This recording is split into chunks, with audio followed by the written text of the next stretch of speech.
Shalom. My name is Adam, and I welcome you to the parable of the vineyard. Every day, Yahuwah is waking up a remnant, a group of people who are coming out of deceptions, realizing our walk is to consist of faith and obedience to His righteous commands.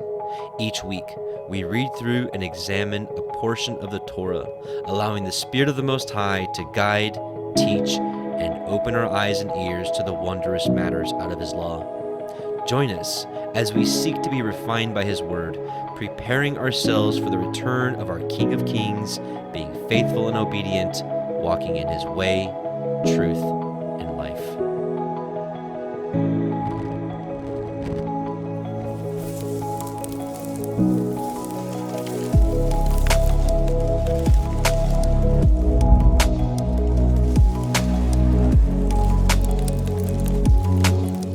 Shabbat Shalom and welcome back, brothers and sisters. Welcome to the Parable of the Vineyard YouTube live stream of our Torah portion reading. My name is Adam, your host, and I welcome you. This is week 16, Beshelach, which is Exodus 13, 17 through 17, 16. And with this, we have a lot to cover. They're just coming out of Egypt. Of course, the Egyptians chased them to the Red Sea. The amazing victory of the Red Sea crossing, and then of course the Song of Moses. So we're really excited about tonight. Before we get into it, let's pray. Heavenly Father, Yahuwah Most High, we come before you, bless you in your Son Yahusha's name, who we thank you so much for sending. Father, thank you for sending your word that we may have life and we have forgiveness and reconciliation by the blood of the spotless Lamb. Father, we thank you for opening our eyes in these last days to your truth, and we pray that you would put your truth in our hearts, that we would just walk out your way more perfectly, and we pray that you'd let us neither go to the left or the right hand of your path, Father, for there are many deceivers out there, many false prophets, many people trying to deceive and take people out of the way, Father. We just pray that you'd guard your house, guard your sheep, Father, and let no deception creep into the truth. We love you, and may you bless this study. May eyes and ears be opened as we just want to learn more about your ways and your amazing Torah. In Yahusha's mighty name, Amen and Hallelujah.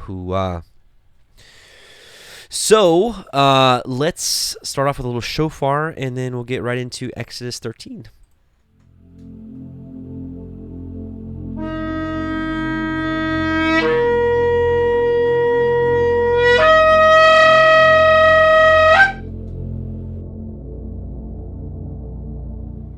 Woo, that gets a little loud, doesn't it?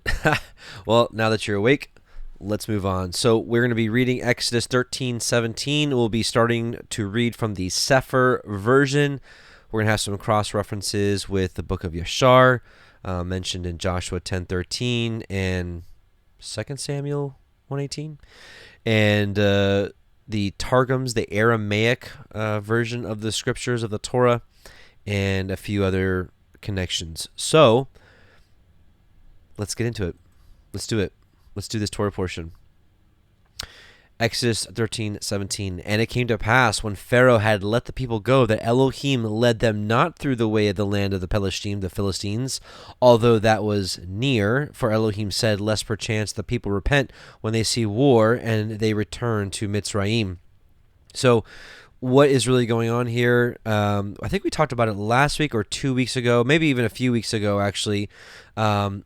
In the book of Yashar, chapter 75, there's a story about 3 years before the time expired in Egypt for them to be delivered and taken out into the promised land.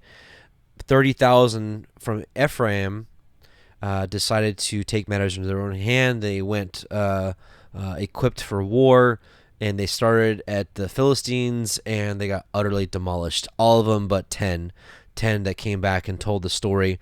But what also it shows here is that they were not buried. Let's see.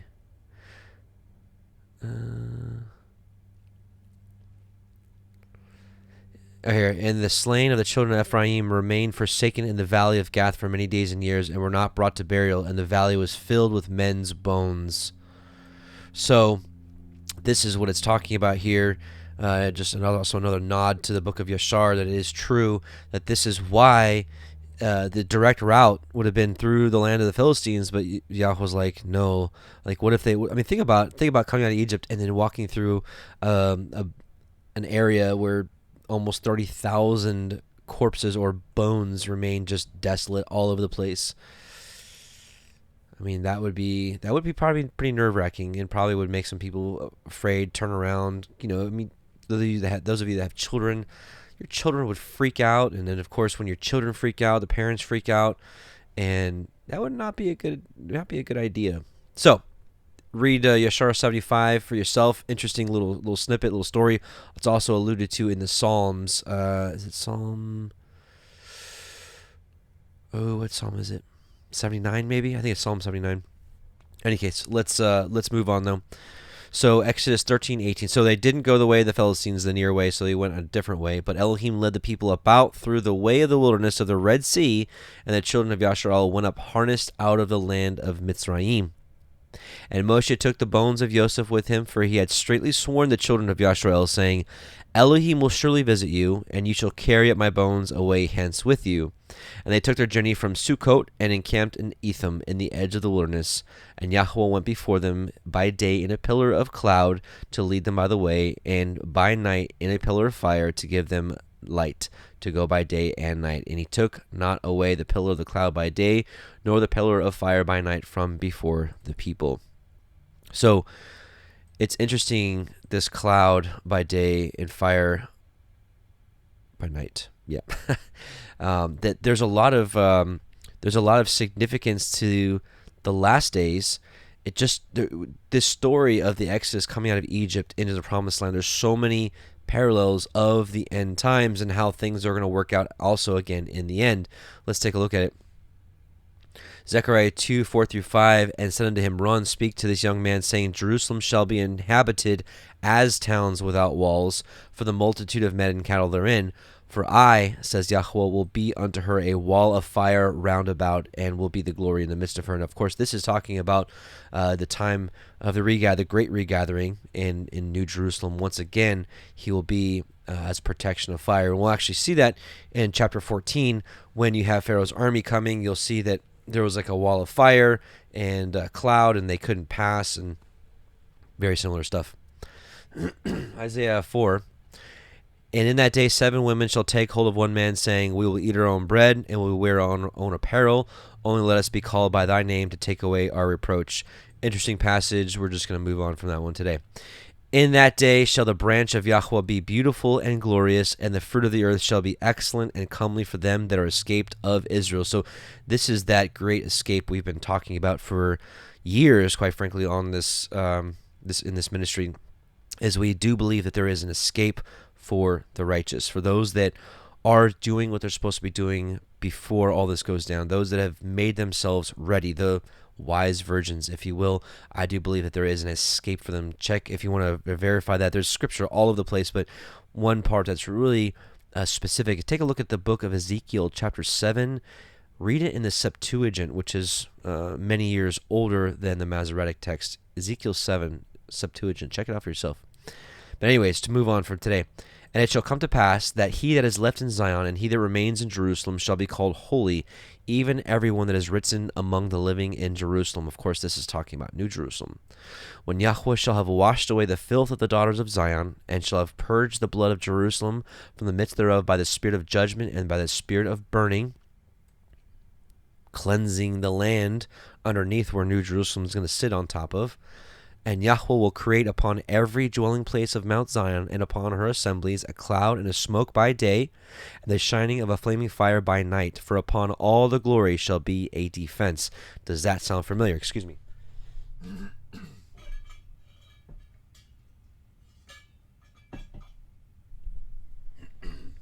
So that's literally what we're reading just now about this pillar of fire by night and a cloud by day. This will happen once again in the last days when New Jerusalem is here. And there shall be a tabernacle for a shadow in the daytime from the heat, and a place for a refuge and for a covert from the storm and rain. So when the Most High is just destroying the earth and destroying the sinners in the earth, there's going to be protection inside the walls of New Jerusalem. So just like, so many parallels with Egypt and the Exodus. Of course, while they're still in Egypt, they're protected in Goshen, and then when they're taken out of Egypt, they're protected by they're led by and protected by the fire and by the cloud, and of course in the last days inside of New Jerusalem. So pretty interesting stuff. And so talking and thinking about what or who this pillar of fire is, well, I have my theory, and we can test it out. Jeremiah 23:29, is not my word like as a fire? Is not Yahusha himself as like a burning fire? Says Yahuwah, and like a hammer that breaks the rock in pieces. Psalm 119:105, thy word is a lamp unto my feet and a light unto my path. Typically in those days, it was a flame of fire that was doing that, wasn't it not? Who's leading Israel, right? As a flame of fire. I believe it was our Messiah, Yahusha. Jude actually confirms this theory that, well, many of us have. This isn't particular to me. Many of us have this theory, this understanding that it was Messiah, literally. Jude, the physical brother of Yahusha on the earth, said the same thing. I will therefore put you in remembrance, though you once knew this, how that the Lord, we're actually going to look at what this Greek word the Lord is, having saved the people out of the land of Egypt, afterward destroyed them that believe not. Let's take a little journey here, and let's take a look at what this is.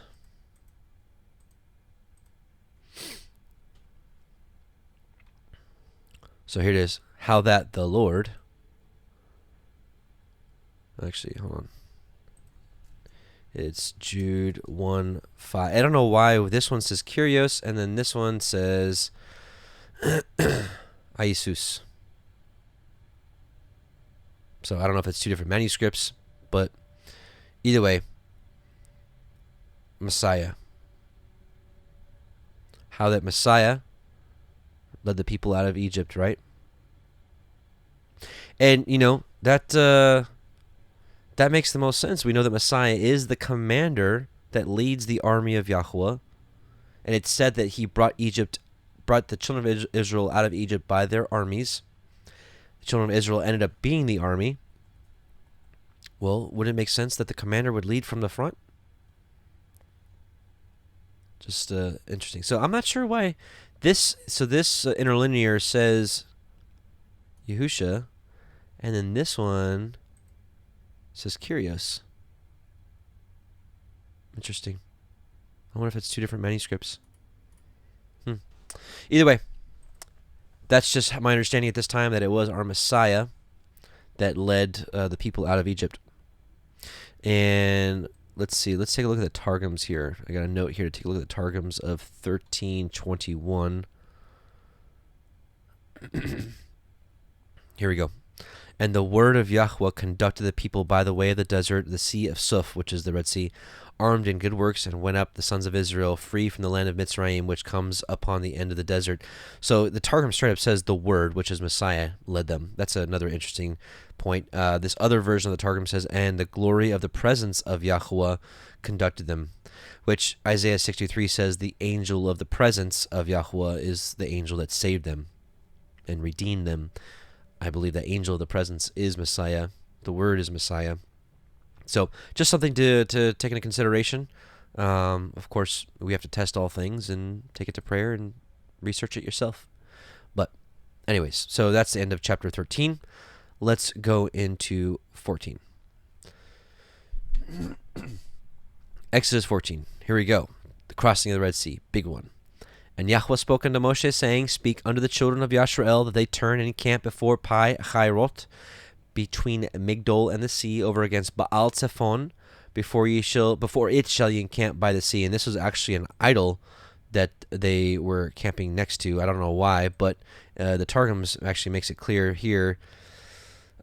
Speak to the sons of Israel that they return back and encamp before the mouths of Hiratha, as they lie, created after the manner, the likeness of the children of men, male and female, and their eyes open to them. It is the place of Tanis, which is between Migdol and the sea, before the idol right? So it's talking about before the idol Zephon that is left of all the idols of Mitzrayim. For the Mitzrayim will say, more excellent is Baal Zephon than all the idols, because it is left and not smitten. Therefore they will come to worship it, and will find that you are encamped nigh unto it on the border of the sea. So a little more of an explanation of what's going on here. For Pharaoh will say of the children of Yashar, they are entangled in the land, the wilderness has shut them in, and I will harden Pharaoh's heart, that he shall follow after them, and I will be honored upon Pharaoh, upon all his host, that the Mitzrayim may know that I am Yahuwah. And they did so. And it was told the king of Mitzrayim that the people fled, and the heart of Pharaoh and his servants was turned against the people. And they said, why have we done this, that we have let Yashar go from serving us? And he made ready his chariot, and took his people with him. And he took 600 chosen chariots of all the chariots of Mitzrayim, and captains over every one of them. And Yahuwah hardened the heart of Pharaoh, king of Mitzrayim, and he pursued after the children of Yashar. And the children of Yashar went out with a high hand, but the Mitzrayim pursued after them, all the horses and chariots of Pharaoh, and his horsemen, and his army, and overtook them encamping by the sea, beside Pi Achirot, before Baal Zephon. And when Pharaoh drew nigh, the children of Yashar lifted up their eyes, and behold, the Mitzrayim marched after them, and they were sore afraid. And the children of Yashar cried out unto Yahuwah. And they said unto Moshe, because there was no graves in Mitzrayim, have you taken us away to die in the wilderness? Wherefore have you dealt thus with us, to carry us forth out of Mitzrayim? Is not this the word that we did tell you in Mitzrayim, saying, let us alone, that we may serve the Mitzrayim? For it had been better for us to serve the Mitzrayim than that we should die in the wilderness. This is just, it may sound just absolutely crazy. You're like, wow, they're like in bitter hard labor and slavery, and they're killing their kids, and how could they ever want to go back? Okay, let's think about today. And that's what we don't understand, is how that we're in slavery today through enslaving of the mind, through debt, and through, think about, they're killing children today in a different way. They may not be taking them from the birthing area and throwing them into water, but they're killing our children in so many different ways. If you haven't seen a video we did months ago called War on the Womb, take a look at it, and you'll see that there is a war that Satan is waging on the womb, that waging on the mind, killing our children in different ways, making them through artificial colors and flavors, and through the things they stick in your arm and needle with needles, and all these different things are killing our children in different ways. And imagine if we were taken out of our kind of comfy lives in America. Even in our slavery, there's comfort. We're fed to the full. We're overfed. Taken out into the wilderness, and we have some tough times. You don't think some people will want to go back to their comfy homes with their heat and their AC and refrigeration and electricity? And of course they will. Of course they would. Many of us would. So what they're wanting is not all that crazy, if you care more about the comforts of this world and the comforts of this life. And I think that's something that we should all ask ourselves, if we would be ready tomorrow to let go of all this stuff. I'm asking myself too. I like comforts. I like the heat here. It's cold here in Missouri in the wintertime. I like the heat. In the summertime, it's like 100 degrees with the humidity. I like the AC. I do. Would we be willing to give all this stuff up? Or would we be like, oh, this is too hard, I want to go back? And that's a metaphor or a parallel for, or similitude or a parable for the walk in general. Because, the rescue that Messiah gives us, the blood of the Lamb, everybody wants that. But then in the wilderness, many of us, if you're still here, you're still in the way.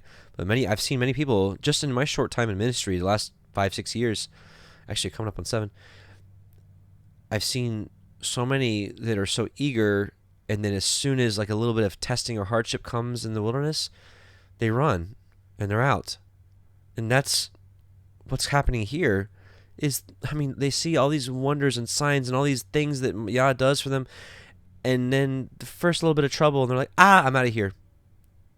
Why'd you do this to me? You should have just left me in my slavery. At least there, I had a full stomach, and I had, well, we'll read about this later, but cucumbers and melons and leeks and garlic and Anyways, so it's heartbreaking that this is how it is.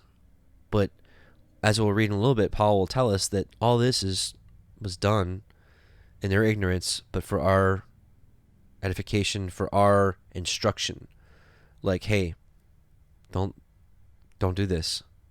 It's not going to work out well for you. Don't do it. All right. So they're by the Red Sea. They're kind of trapped. Pharaoh and his army's coming, and they're like, didn't we tell you just leave us alone? Leave us here. Better for us to die with full stomachs and, even in servitude rather than to come out here and die. And Moshe said unto the people, fear ye not, stand still and see the Yeshua, the salvation of Yahuwah, which he will show you today. For the Mitzrayim, whom ye have seen today, ye shall see them again no more forever. Yahuwah shall fight for you, and ye shall hold your peace. Right? He's like, you should zip it. And Yahuwah said unto Moshe, wherefore cry you unto me? Speak unto the children of Yashar that they go forward. But lift your rod and stretch out your hand over the sea and divide it, and the children of Yashar shall go on dry ground through the midst of the sea. It's that big moment. And I, behold, I will harden their hearts of the Mitzrayim, and they shall follow them, and I will get me honor upon Pharaoh and upon all his hosts, upon his chariots and upon his horsemen. Let me stop and read here. Let's stop here. Let's read Yashar 81, 1 through 5. And the children of Yashar journeyed from Ramesses to Sukkot, about 600,000 men on foot, beside little ones and their wives. Also a mixed multitude went up with them, and flocks and herds, even much cattle. And the sojourning of the children of Israel, who dwelt in the land of Egypt in hard labor, was 210 years.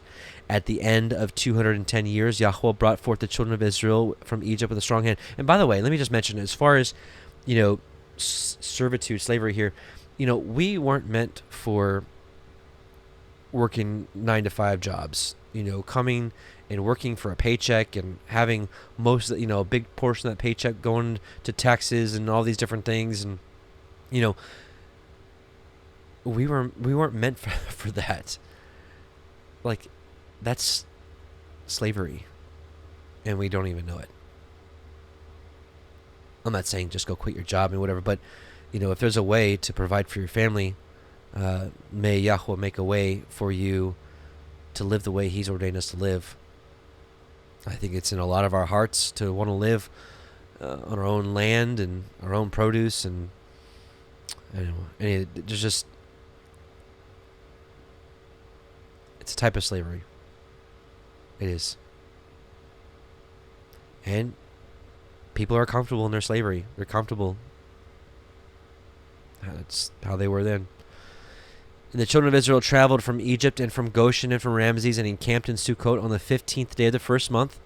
And the Egyptians buried all their firstborn whom Yahuwah had smitten, and all the Egyptians buried their slain for 3 days. And the children of Israel traveled from Sukkot and encamped in Etham at the end of the wilderness. And on the 3rd day after the Egyptians had buried their firstborn, many men rose up from Egypt and went after Israel to make them return to Egypt. For they repented that they had sent the Israelites away from their servitude. And one man said to his neighbor, surely Moses and Aaron spoke to Pharaoh, saying, we will go a 3 days' journey in the wilderness and sacrifice to Yahuwah Elohim. Now therefore let us rise up early in the morning and cause them to return. And it shall be that if they return with us to Egypt to their masters, then we shall know that there is faith in them. But if they will not return, then we will fight with them, and make them come back with great power and a strong hand. And all the nobles of Pharaoh rose up in the morning, and with them about 700,000 men. And they went forth from Egypt on that day, and came to the place where the children of Israel were. And all the Egyptians saw, and behold, Moses and Aaron and all the children of Israel were sitting before Pi-hahiroth, eating and drinking and celebrating the feast of Yahuwah.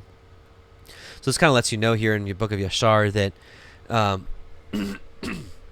lot of us think that the the feast of Passover and the week of unleavened bread is just, well, you have the one meal that evening, and then it's just like, okay, you just go about your day, your week, and you just eat unleavened bread, but then you don't have another kind of celebration until the end of it.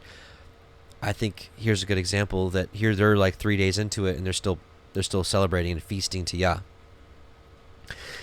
And it's also why one of the reasons why the Passover we're going to be doing 8 days of camping out and feasting and partying to Yah. Partying is the wrong word. Celebrating to Yah.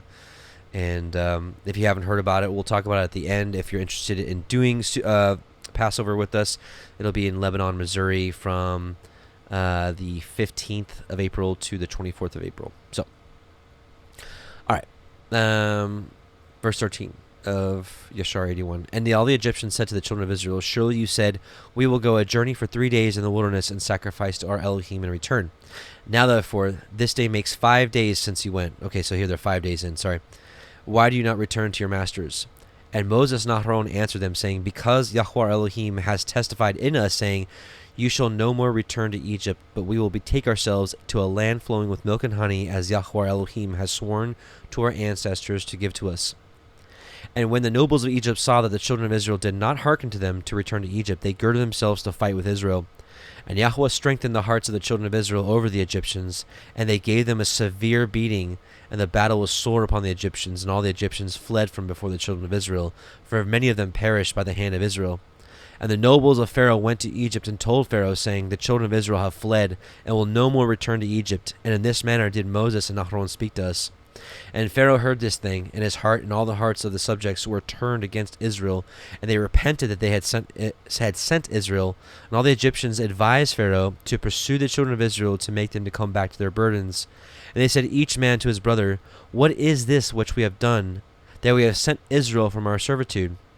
And Yahuwah strengthened the hearts of all the Egyptians to pursue the Israelites, for Yahuwah desired to overthrow the Egyptians in the Red Sea. And Pharaoh rose up and harnessed his chariots, and he ordered all the Egyptians to assemble. Not one man was left, excepting the little ones and the women. And all the Egyptians went forth with Pharaoh to pursue the children of Israel. And the camp of Egypt was exceedingly large and heavy camp, about 100,000 men. So now it's 1,000,000. And the whole of this camp went and pursued the children of Israel to bring them back to Egypt. And they reached them encamping by the Red Sea. And the children of Israel lifted up their eyes and beheld all the Egyptians pursuing them. And all the children of Israel were greatly terrified at them. And the children of Israel cried to Yahuwah. And on account of the Egyptians, the children of Israel divided themselves into 4 divisions. And they were divided in their opinions, for they were afraid of the Egyptians. And Moses spoke to each of them. The first division was the children of Reuben, Simeon, and Issachar.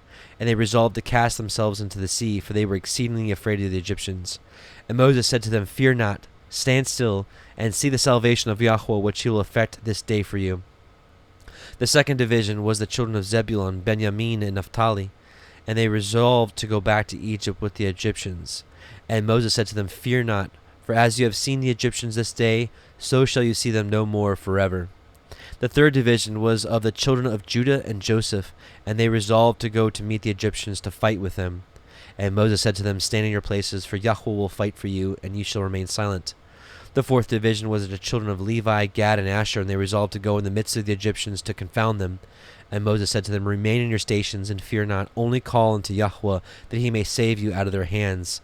And after this, Moshe rose up from amidst the people, and he prayed to Yahuwah and said, O Yahuwah of the whole earth, save now your people from whom you did bring from Egypt, and let not the Egyptians boast that power and might are theirs. And this is just the common theme of the great patriarchs of ours, that we have examples that they were put in situations of imminent death, fear, anxiety, and what do? They turn to Yahuwah in prayer. Let that be. It seems so simple to think about, but do we immediately do that? Do we immediately go to him and be like, oh Abba, such and such thing is before me, and whatever it may be. I think that we should always put him first and let him be our first and great counselor. Let's also take a look at the Targums real quick before we get too far. We're going to look at verse 3. It said, and Pharaoh said to Dathan and Abiram, the sons of Israel, who had remained in Mitzrayim, the people of the house of Israel are bewildered in the land. The idol of Zephon has shut them in close upon the desert. So that's kind of interesting. So it gives us another understanding of why that idol was there, and that Dathan and Abiram, the same ones that troubled Moses in the wilderness, that they did not go initially. All right, now verse 13. 4 parties were made among the sons of Israel on the shore of the weedy sea. One said, let us go down to the sea. Another said, let us return to Mitzrayim. Another said, let us set against them the line of battle. And another said, let us raise up a cry against them and confound them. Unto the company which said, anyway, so that's just a little nod to the book of Yashar, that is a second witness there. All right. Verse 18 of Exodus 14, and the Mitzrayim shall know that I am Yahuwah when I have gotten me honor upon Pharaoh, upon his chariots, and upon his horsemen. And the angel of Elohim, which went before the camp of Yashar, which this confirms something we've discussed almost over a year, maybe even a year and a half ago now. If you haven't seen this video of the identity of the angel of Elohim, the angel of Elohim, not an angel, but the angel of Elohim. Spoiler alert, same angel as the angel of the presence. Spoiler alert, same entity we're talking about that was in the cloud of fire, the commander, the leader of this army. And the angel of Elohim, so the video is called Identity, the angel of Yahuwah, and the identity of YHWH. And the angel of Elohim, which went before the camp of Yashar, removed and went behind them and stood, and the pillar of cloud went from before their face and stood behind them. And it came between the camp of the Mitzrayim, and this kind of also shows you that the angel of the angel of Elohim is also the pillar of the cloud. And it came between the camp of Mitzrayim and the camp of Yashar, and it was a cloud of darkness to them, but it gave light by night to these, so that one came not near to the other all the night. And Moshe stretched out his hand over the sea, and Yahuwah caused the sea to go back by a strong east wind all that night, and made the sea dry land, and the waters were divided. And the children of Yashar went into the midst of the sea upon the dry ground, and the waters were a wall unto them to their right hand and on their left. Amazing, right? And the Mitzrayim pursued and went in after them in the midst of the sea, even all Pharaoh's horses, his chariots, and his horsemen. And it came to pass that in the morning watch Yahuwah looked unto the host of the Mitzrayim through the pillar of fire and of the cloud, and troubled the host of Mitzrayim, and took off their chariot wheels, that they drove them heavily, so that the Mitzrayim said, let us flee from the face of Yashar, for Yahuwah fights for them against the Mitzrayim. So this is kind of interesting. If you haven't seen this, it's a documentary, Ron Wyatt, the Red Sea Crossing. It's amazing. He finds some of the old chariot wheels from Pharaoh's army still buried in the Red Sea. It's an amazing discovery. Really, it's awesome. All right, let's go back. And Yahuwah said unto Moshe, stretch out your hand over the sea, that the waters may come again upon the Mitzrayim, upon their chariots, upon their horsemen. And Moshe stretched forth his hand over the sea, and the sea returned to his strength when the morning appeared, and the Mitzrayim fled against it. And Yahuwah overthrew the Mitzrayim in the midst of the sea. And the waters returned and covered the chariots and the horsemen and all the host of Pharaoh that came into the sea after them. There remained not so much as one of them. But the children of Yashar walked upon dry land in the midst of the sea, and the waters were a wall unto them on their right hand and on their left. Thus Yahuwah saved Yashar that day out of the hand of the Mitzrayim. And Yashar saw the Mitzrayim dead upon the seashore. And Yashar saw that a great work which Yahuwah did upon the Mitzrayim, and the people feared Yahuwah and believed Yahuwah and his servant Moshe. So a great delivery, an amazing defeat, and what a sight to see that would have been, right? It makes you think how any of them could have ever transgressed him again after that. But hey, we don't have really good excuses either, because he's done amazing deliverances for us in our day, and yet we still transgress against him. All right, so let's look at Yashar 81, 36 through 44. So Yahuwah said to Moshe, why do you cry unto me? Speak to the children of Israel that they shall proceed, and do you stretch out your rod upon the sea and divide it, and the children of Israel shall pass through it. And Moshe did so, and he lifted up his rod upon the sea and divided it. And the waters of the sea were divided into 12 parts. And the children of Israel passed through on foot with shoes, as a man would pass through a prepared road. And Yahuwah manifested to the children of Israel his wonders in Egypt and in the sea by the hand of Moshe and Aharon.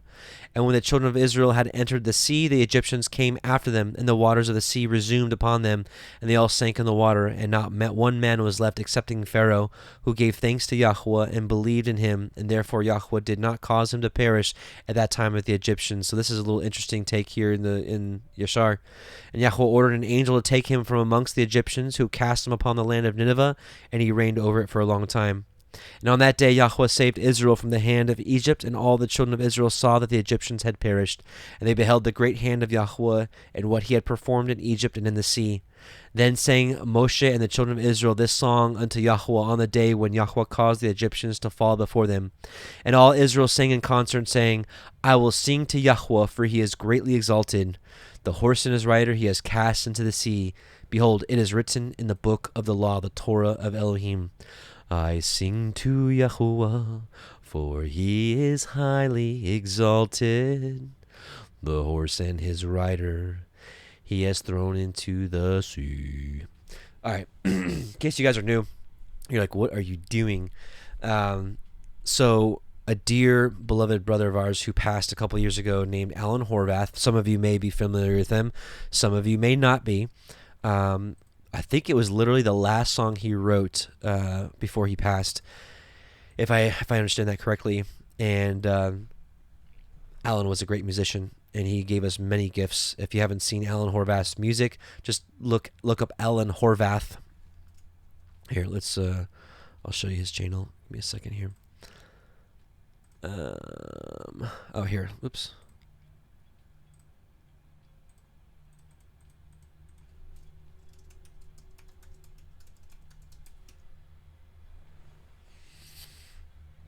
So yeah, here, Alan Horvath music, just some great stuff here.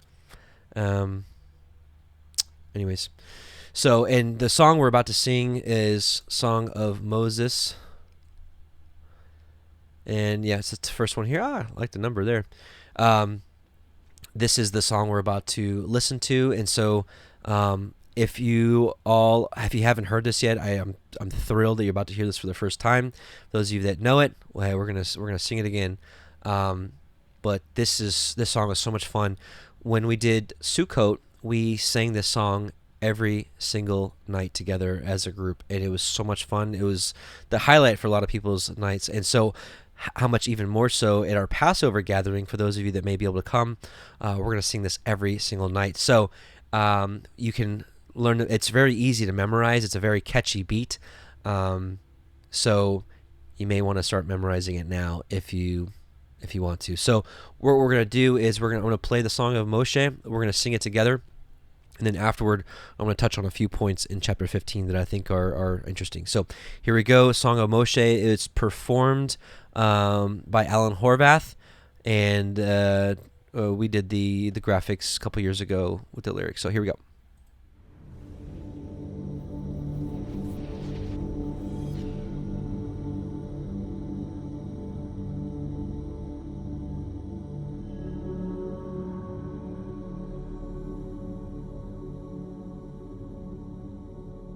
I sing to Yahuwah, for he is highly exalted.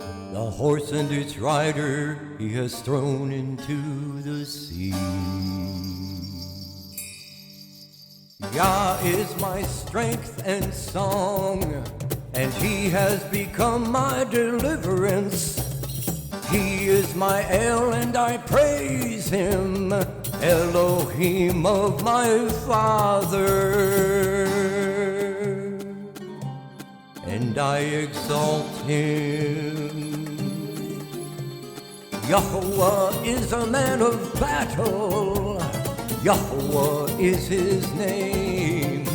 He has cast Pharaoh's chariots and his army into the sea, and his chosen officers are drowned in the sea of reeds. The depths covered them, they went down to the bottom like a stone.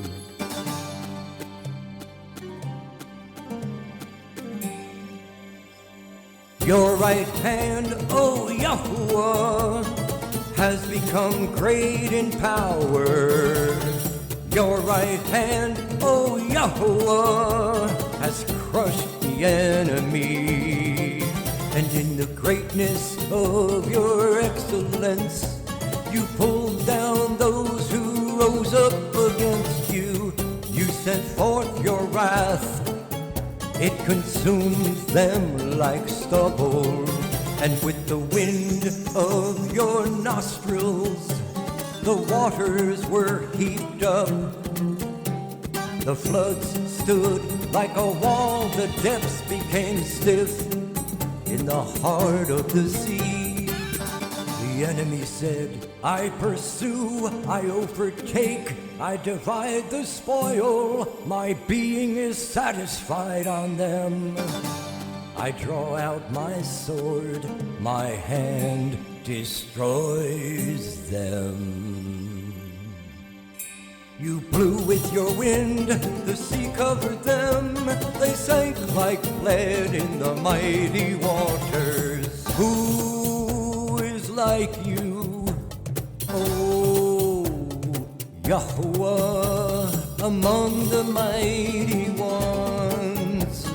Who is like you, great in Kodeshah? Awesome in praises, working wonders. You stretched out your right hand, the earth swallowed them. In your kindness, you led the people whom you have redeemed. In your strength, you guided them to your Kodesh dwelling. Peoples heard, they trembled. Anguish gripped the inhabitants of Pelasheth. Then the chiefs of Edom were troubled, the mighty men of Moab. Trembling grips them, all the inhabitants of Canaan melted. Fear and dread fell on them by the greatness of your arm. They are as silent as a stone. Until your people pass over, O Yahuwah. Until the people whom you have bought pass over. You bring them in and plant them in the mountain of your inheritance, in the place, O Yahuwah, which you have made for your own dwelling, the Mikdash, O Yahuwah, which your hands have prepared. Yahuwah reigns forever and ever.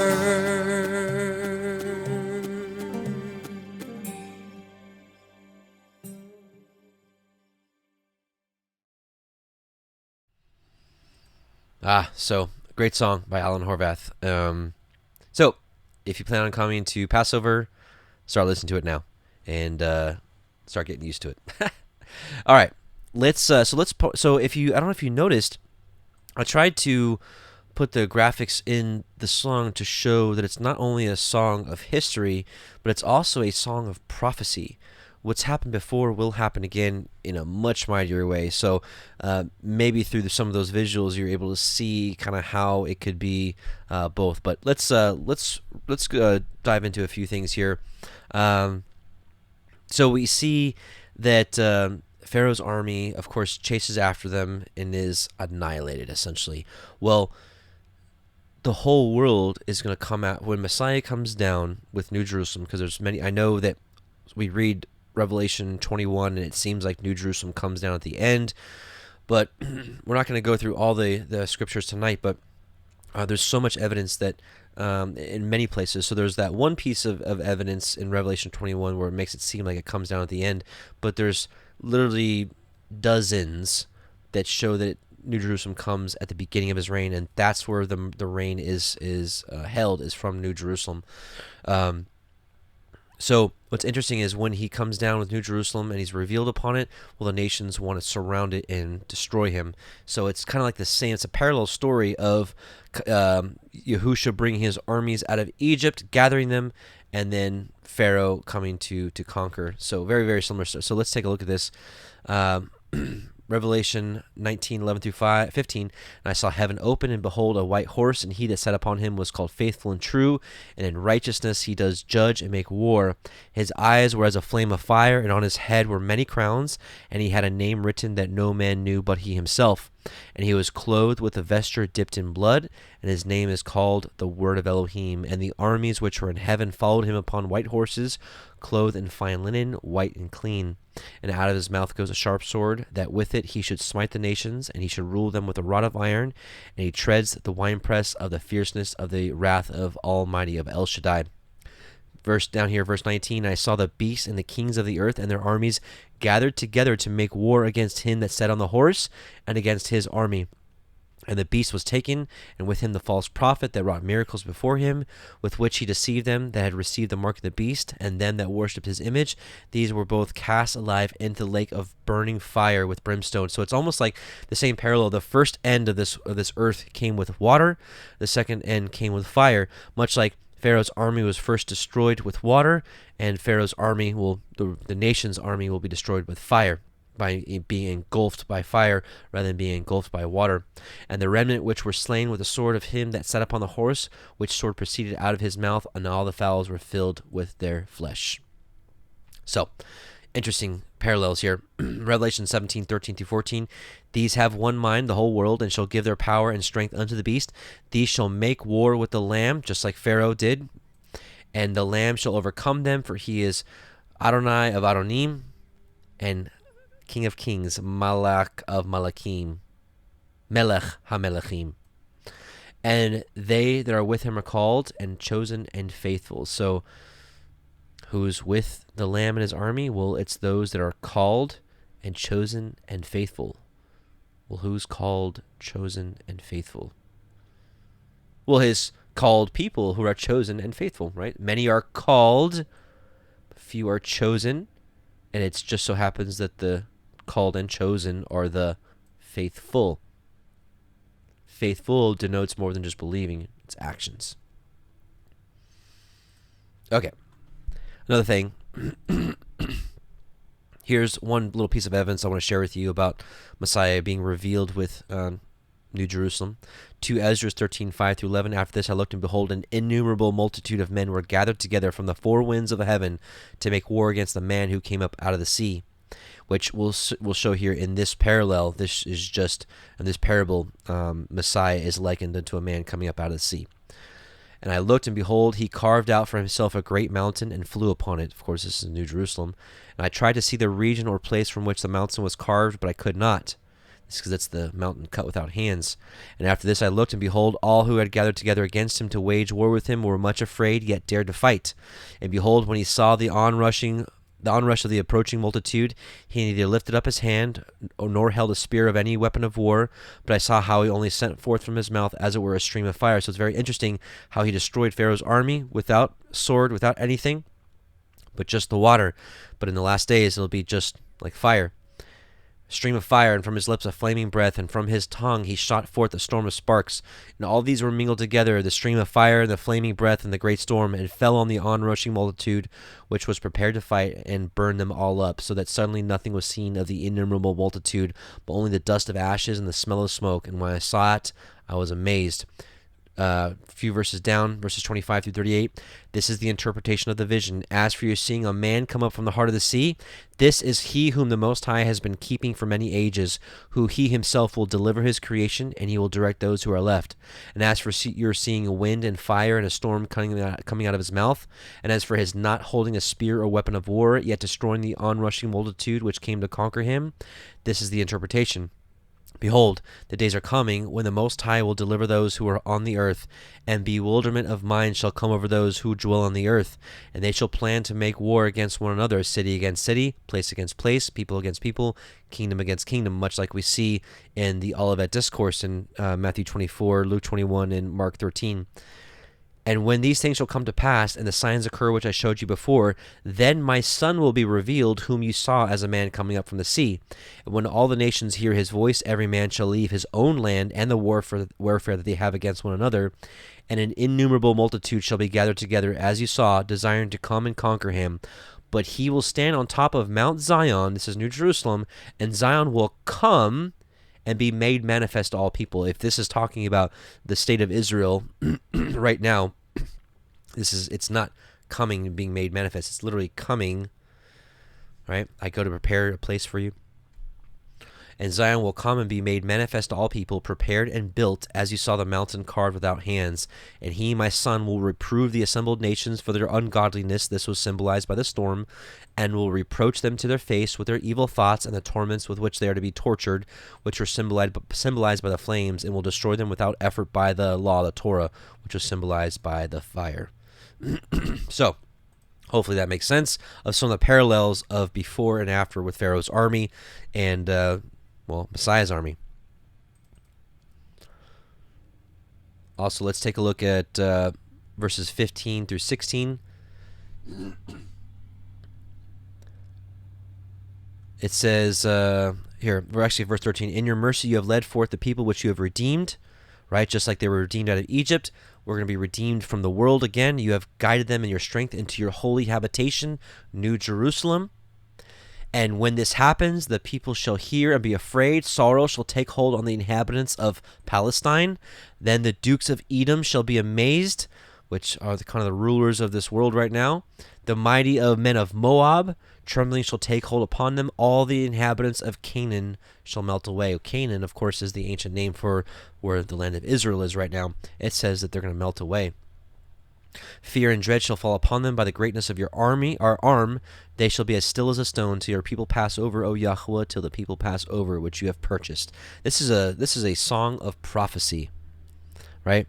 So let's take a look at this. Let's take a look at this day. Isaiah 33, 1 through 14. Woe to you that spoilest, and thou was not spoiled, and deal treacherously, and they dealt not treacherously with you. When you shall cease to spoil, you shall be spoiled. And when you shall make an end to deal treacherously, they shall deal treacherously with you. O Yahuwah, be gracious unto us. We have waited for you. Be you their arm every morning. And of course, this is talking about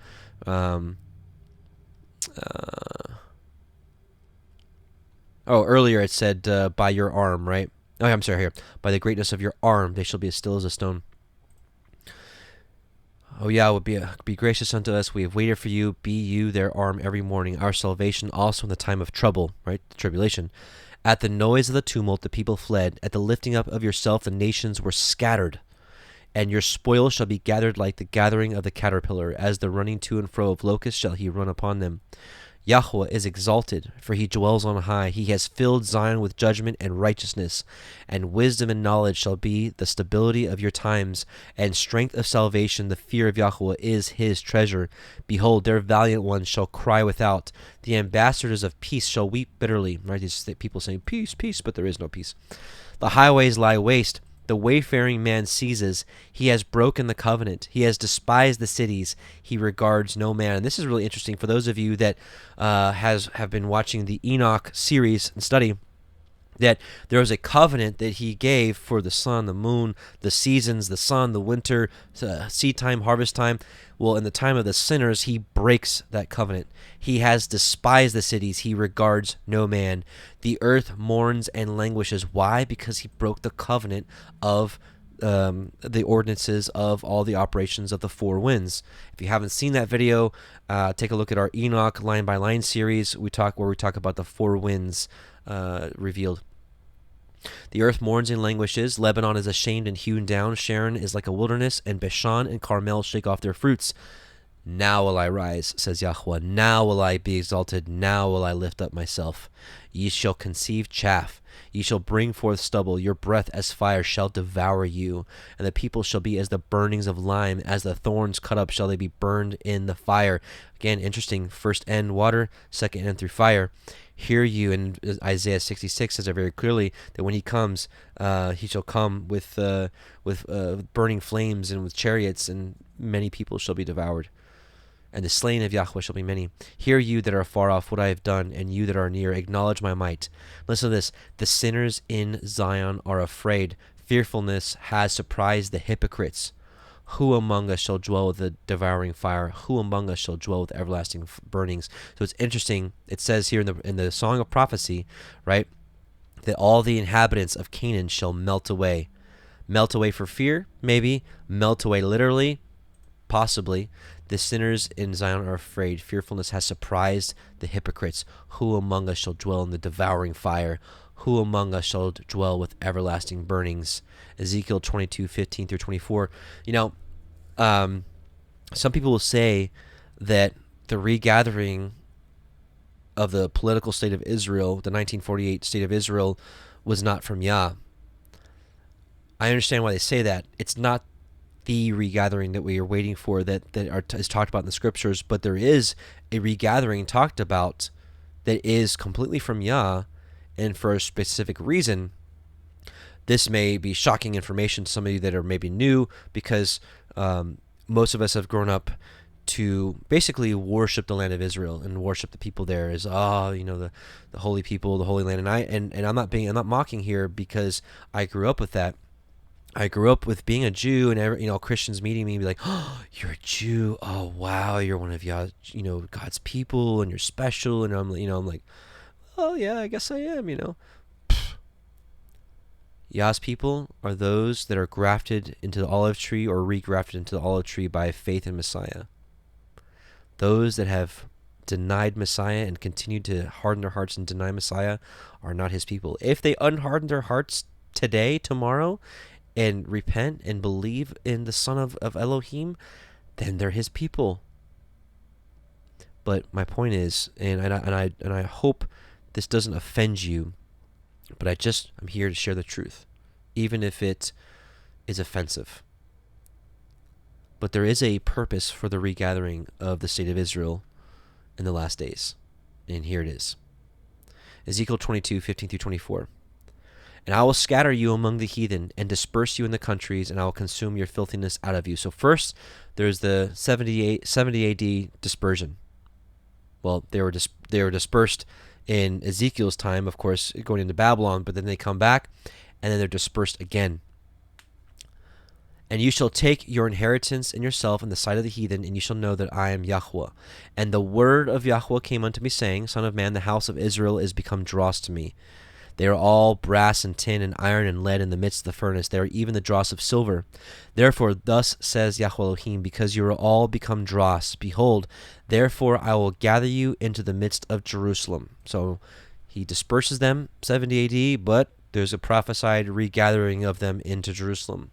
As they gather silver and brass and iron and lead and tin into the midst of the furnace to blow the fire upon it, to melt it, so will I gather you in my anger and in my fury, and I will leave you there, and I will melt you. This is not a purifying melting, this is a destroying melting. Yea, I will gather you and blow upon you in the fire of my wrath, and ye shall be melted in the midst thereof. As silver is melted in the midst of the fire, so shall you be melted in the midst thereof, and ye shall know that Yahuwah, I Yahuwah, have poured out my fury upon you. And the word of Yahuwah came unto me, saying, Son of man, say unto her, you are the land that is not cleansed, nor rained upon in the day of indignation. This is the destruction, the final destruction of the land of Canaan. And that's what it's talking about here in this prophecy. And all the inhabitants of Canaan shall melt away. So you have the dukes of Edom shall be amazed, the mighty men of Moab trembling shall take a hold of them, and all the inhabitants of Canaan shall melt away. And I think that's literal. That's what the prophecy is stating. Why? Rabbinic Judaism, which is what dominates the political state of Israel. Rabbinic Judaism has been the mainstream form of Judaism since the 6th century CE after the codification of the Babylonian Talmud. Rabbinic Judaism has its roots in Pharisaic Judaism. Right? So these are the remnants of the Pharisees that did not believe, and he said that they would be destroyed. Zephaniah 1:14. This is all about the day of Yahuwah. The great day of Yahuwah is starting verse 14. The great day of Yahuwah is near. It is near and hastens greatly. Even the voice of the day of Yahuwah, the mighty man shall cry there bitterly. That day is a day of wrath, a day of trouble and distress, a day of wasteness and desolation, a day of darkness and gloominess, a day of clouds and thick darkness, a day of the trumpet and alarm against the fenced cities, against the high towers. And I will bring distress upon men, that they shall walk like blind men, because they have sinned against Yahuwah, and their blood shall be poured out as the dust, and their flesh as the dung. Neither their silver nor their gold shall be able to deliver them in the day of Yahuwah's wrath, but the whole land shall be devoured. What land is he talking about? By the fire of his jealousy, for he shall make even a speedy riddance of all them that dwell in the land. What land do you think he's talking about? Gather yourselves together, chapter 2, gather yourselves together, yea, gather together, O nation not desired. So now he's talking about the gathering of his true people. Before the decree bring forth, before the day pass as the chaff, before the fierce anger of Yahuwah come upon you, before the day of Yahuwah's anger come upon you, seek ye Yahuwah, all the meek of the earth, which have wrought his judgment. Seek righteousness, seek meekness. It may be that he'll hide you in the day of Yahuwah's anger. Now listen, what's destroyed? For Gaza shall be forsaken, and Ashkelon a desolation. They shall drive out Ashdod at the noonday, and Ekron shall be rooted up. These are all cities in this political state of Israel, also known as Canaan in the previous days. Canaan is going to be destroyed. Woe to the inhabitants of the seacoast, the nation of the Cherethites. The word of Yahuwah is against you. O Canaan, the land of the Philistines, I will even destroy you, that there shall be no inhabitant. This is the day of Yahuwah. The day of Yahuwah begins with the destruction of that land. And the seacoast shall be dwellings and cottages for shepherds and folds for flocks. And the coast shall be for the remnant of the house of Judah. And they shall feed thereupon. In the houses of Ashkelon shall they lie down in the evening. For Yahuwah their Elohim shall visit them and turn away their captivity. I have heard the reproach of Moab and the revilings of the children of Ammon, where they have reproached my people and magnify themselves against their border. Therefore, as I live, says Yahuwah Sabaoth, the Elohim of Israel, surely Moab shall be as Sodom. That's not happened yet. Now let's take a look at oops.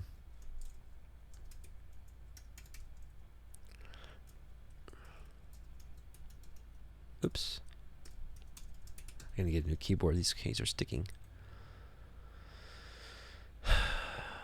So these are all bad pictures.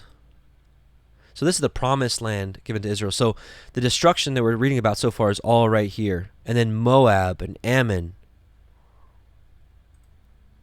The children of Ammon as Gomorrah, even the breeding of nettles and the salt pits and a perpetual desolation. The residue of my people shall spoil them, and the remnant of my people shall possess them. This shall they have for their pride, because they have reproached and magnified themselves against the people of Yahuwah Sabaoth. Yahuwah will be terrible unto them, for he will famish all the Elohim of the earth, and men shall worship him, every one from his place, even all the isles of the heathen. Ethiopians also shall be slain by my sword. So now he's talking about where is that? Like down here? And he will stretch out his hand against the north and destroy Assyria, and will make Nineveh a desolation and a dry wilderness. So now he's talking about up here and up here.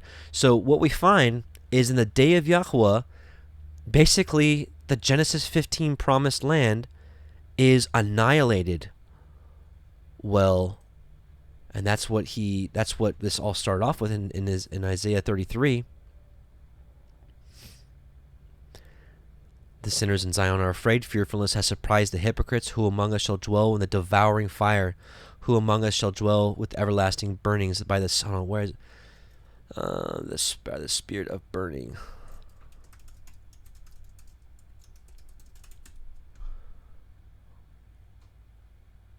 Yeah, here we go. We read this earlier. When Yahuwah shall have washed away the filth of the daughters of Zion, and shall have purged the blood of Jerusalem from the midst thereof by the spirit of judgment and by the spirit of burning. This is what kicks off the day of Yahuwah, the destruction of Babylon. Mystery Babylon, that is. All right. If a lot of that is, startling to you, check out, if you want to research that a little further, this is our homepage. There's some playlist here. Take a look at these two, Mystery Babylon and Ezekiel 36, End Times Israel. All right, so now let's go. Okay, so now we're done with the song. Okay, so that was the end of the song here, verse 18. So Exodus 15:19. For the horse of Pharaoh went in with his chariots and with his horsemen into the sea, and Yahuwah brought again the waters of the sea upon them. But the children of Yashar went on dry land in the midst of the sea. And Miriam, the prophetess, the sister of Aharon, took a timbrel in her hand, and all the women went out after her with timbrels and with dances. And Miriam answered them, Sing ye to Yahuwah, for he has triumphed gloriously. The horse and his rider has he thrown into the sea.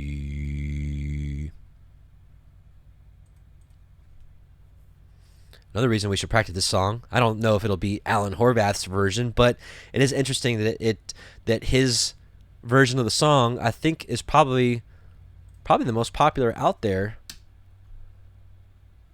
I don't take any credit for the song. This is his song. I just did the visual, so this is Alan's song.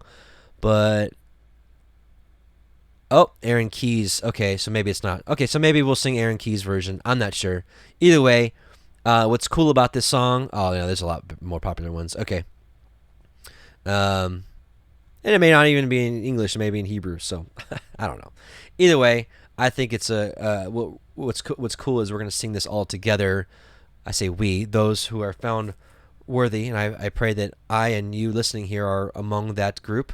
Let us continue to be humble, and let us not assume anything, but may Yahuwah have mercy and grace upon us as we continue this walk and believe in his Son and attempt to be refined every day to walk in his way more perfectly, that we may be found worthy to be enrolled amongst the inhabitants of New Jerusalem.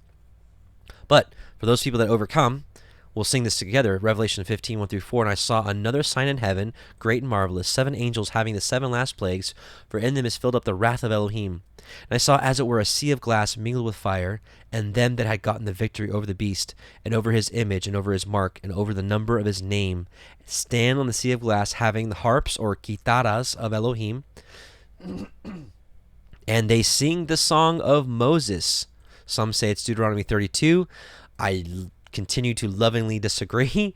Deuteronomy 32 song is a song of condemnation, essentially. It is a song of prophecy, but it's condemnation, whereas Exodus 15, which is also called the Song of Moses, some Bibles call it the Song of Moses and Miriam, some call it the Song of the Sea, but it's the Song of Moses because Moses wrote the song. Anyways, that song is a song about deliverance and gathering as people. It just makes a lot more sense to me. So if you disagree, hey, we're bros. We're brothers and sister, or we're brother and brother, or brother and sister. But they sing the song of Moses. I think it's Exodus 15, the servant of Elohim, and the song of the Lamb, saying, Great and marvelous are your works, Yahuwah El Shaddai, just and true are your ways, you King of saints. Who shall not fear you, O Yahuwah, and glorify your name? For you only are holy. For all the nations shall come and worship before you, for thy judgments are made manifest. The judgment upon Mystery Babylon, as it's in Revelation 14, the previous chapter. Because in the previous chapter, he and his 144,000, and we know that with the 144,000, the great multitude is also gathered. They sing a new song before the throne, right? They sing as it were a new song, as it was a new song. I think they're singing the song of Moses and the song of the Lamb. And so right after this gathering, of course, for the hour of his judgment has come, and then Babylon has fallen, the great city. Some people say it's America. I think America surely is a daughter of Babylon, but there's one the original mother, Babylon, that taught infidelity.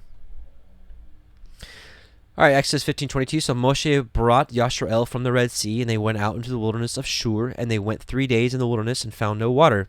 And when they came to Marah, they could not drink of the waters of Marah, for they were bitter. Therefore the name of it was called Marah. The people murmured against Moshe, saying, What shall we drink? It's also interesting in the end days that you have wormwood that makes all the waters bitter when all this is going down. And he cried unto El Yahuwah, and Yahuwah showed him a tree when he had cast into the waters, and the waters were made sweet. There he made for them a statute and an ordinance, and there he proved them. So right after this huge miracle, they go right to murmuring. 2 Ezra chapter 1, 7-14. Was it not I who brought them out of the land of Egypt, out of the house of bondage? But they have angered me and despised my counsels. Pull out the hair of your head and hurl all evils upon them, for they have not obeyed my law. my Torah. They are a rebellious people. How long shall I endure them? Or whom have I bestowed such great benefits? For their sake I have overthrown many kings. I struck down Pharaoh with his servants and all his army. I have destroyed all nations before them, and scattered in the east the people of 2 provinces, Tyre and Sidon. I have slain all their enemies.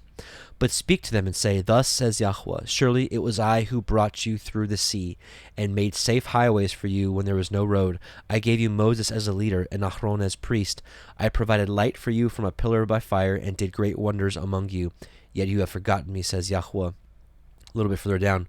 Verse 22, Thus says El Shaddai, when you were in the wilderness at the bitter stream, thirsty and blaspheming my name, I did not send fire upon you for your blasphemies, but threw a tree into the water and made the stream sweet.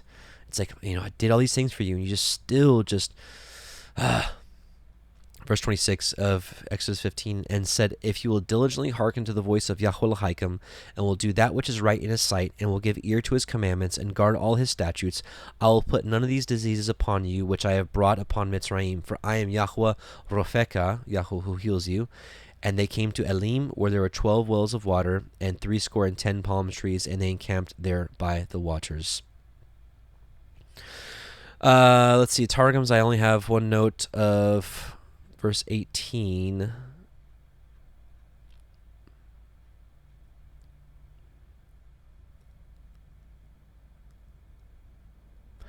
You will bring them in... Oh, no. Verse 18.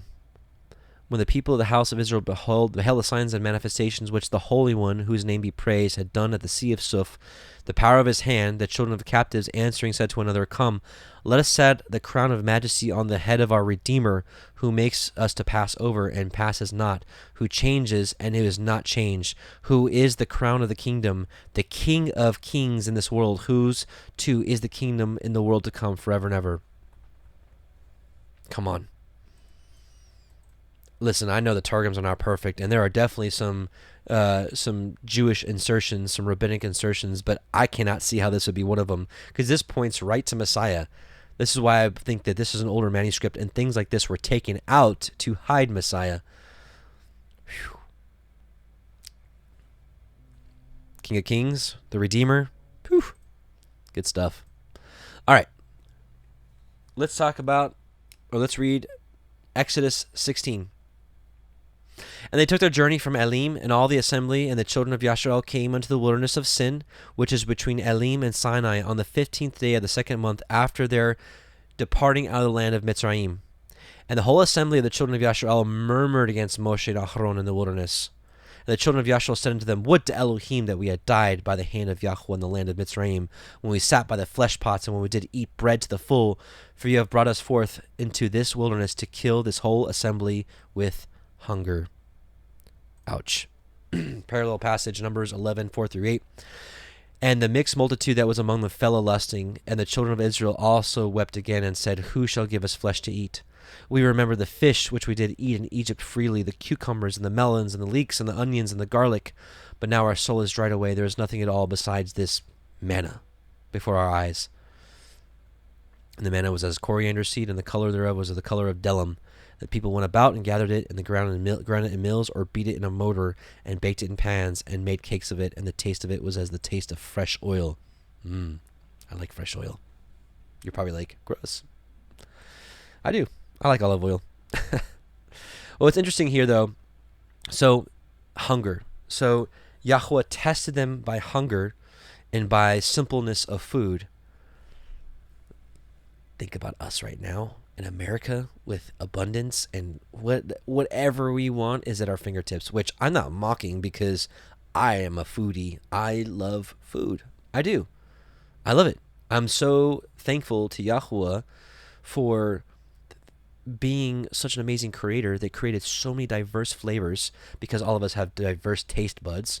I think I mentioned this before, like, I love spicy food. I love to eat food that's burning my mouth. If it's not burning my mouth, I'm like, why isn't it burning my mouth right now? Let's add some cayenne or something, or ghost pepper, and let it burn my mouth. No, but like, I love diverse foods too. But does that love supersede his commandments, following him? We should be ready to drop any of these things at the drop of a hat when it's time, because he may test us again. Our testing may be complete and fulfilled here in the spiritual wilderness, or we may have a physical wilderness experience again. Can you imagine this generation going into the wilderness? Because we are way more spoiled than they were in Egypt. Way more spoiled. But what's interesting is this is a tactic of the enemy. I very seldomly take a look at commentaries, but I thought this was interesting. On talking about right here, when we sat by the flesh plots and we did eat bread to the full. So it's their stomach that is making them want to go back to Egypt. Let's read this. This is from Ellicott's commentary for the English readers. The Israelites had been well fed in Egypt. They had been nourished upon flesh, fish, bread, and abundant vegetables, especially cucumbers, melons, leeks, onions, and garlic. It was the habit of the Egyptians to feed well those whom they employed in forced labors. There's a historical reference here. Just as slave owners commonly do their slaves, the remembrance of the past abundance intensified the pain felt at the present want. So, think about America, think about the whole world and how well fed people are. Gluttony, overabundance, and that's how the captors keep the captives captive. What's that old saying? Give the people circuses and bread, and they will never revolt. Although they never even want to leave their slavery. And that's what happened. Sorry. So, like, you want to kill us with hunger. Then said Yahuwah to Moshe, Behold, I will rain bread from the heavens for you, and the people shall go out and gather a certain rate every day, that I may prove them whether they will walk in my Torah or no. So the test of the Torah here was what days they would go out and gather the manna. Sorry. Just like we're tested and proven. Deuteronomy 8, 1-3, all the commandments which I command you this day shall you observe to do, that you may live and multiply and go in and possess the land which Yahuwah sware unto your fathers. And you shall remember all the way which Yahuwah your Elohim led you these 40 years in the wilderness, to humble you, to prove you, and to know what was in your heart, whether you would keep his commandments or no. And he humbled you and suffered you to hunger, and fed you with manna, which you knew not, neither did thy fathers know, that he might make you to know that man does not live by bread only, but by every word that proceeds out of the mouth of Yahuwah does man live. And so that's the same thing he's doing for us.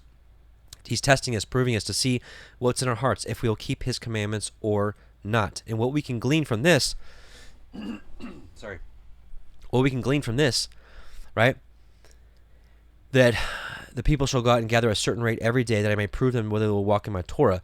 So what he says here, and the next passage is, that shall come to pass on the 6th day, they shall prepare that which they bring in, it shall be twice as much as they gather daily. So what we can glean from this today is we should do our double preparations on what people call Friday, the 6th day, if you will, that we should get all of our provisions, do all of our gathering,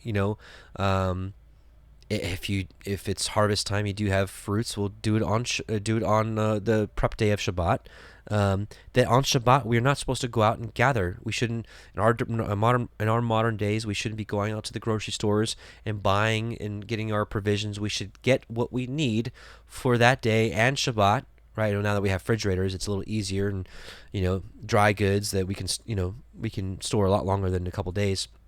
Because what we're going to find out here is that the manna was going to spoil the next morning. So if they gathered it that day, that next morning it would be spoiled. But the miracle that we see here with the manna is that when they gathered twice as much on the 6th day, what was left over for the next day was not spoiled. So let's keep reading. So again, our gleaning for this is for modern day is we should not have to go out on the Sabbath to buy any provisions. All that should be purchased on the prep day. You hunters, you shouldn't be skinning that animal on on Shabbat. That should all be done. The meat should all be cut, prepared, stored on prep day, not be done on Shabbat. Yeah, and also, of course, manna. Speaking about manna in general, let's read John 6:47-58. Verily, verily, I say unto you, he that believes on me has everlasting life. I am that bread of life. Because they were talking about the manna. Your fathers did eat manna in the wilderness and are dead. This is the bread which comes down from heaven, that a man may eat thereof and not die. So when we believe on him, we follow him, we do as he says, which he is the Torah made flesh, and he came to show us how to do it without all the man-made traditions. I am the living bread which came down from heaven. If any man eat of this bread, he shall live forever. And the bread which I give is my flesh, which I will give for the life of the world. The Jews thereof strove among themselves, saying, How can this man give us his flesh to eat? Then Yahuwah said unto them, Verily, verily, I say unto you, except you eat the flesh of the Son of Man and drink his blood, you have no life in you. Whoso eats my flesh and drinks my blood has eternal life, and I will raise him up at the last day. For my flesh is meat indeed, and my blood is drink indeed. He that eats my flesh and drinks my blood dwells in me, and I in him. And as the living Father has sent me, and I live by the Father, so he that eats me, even he shall live by me. That's a direct reference to Deuteronomy 30, verse 19. I think it's 19. This is the bread which came down from heaven, not as your fathers did eat manna and are dead. He that eats of this bread shall live forever. So even he shall live by me. I'm pretty sure it's Deuteronomy 30.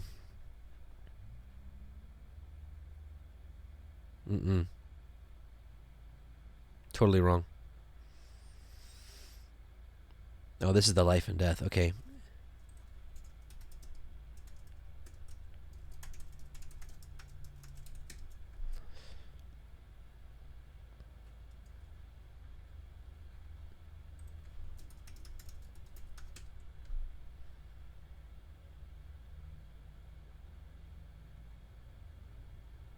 Oh, she'll live in it, not by it, in it.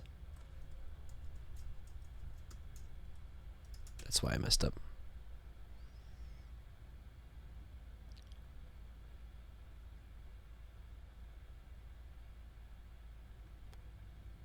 Okay. Okay. Commandments.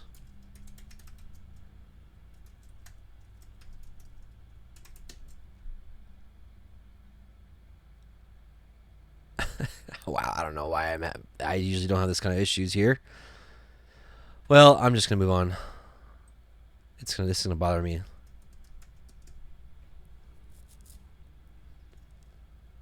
Wow.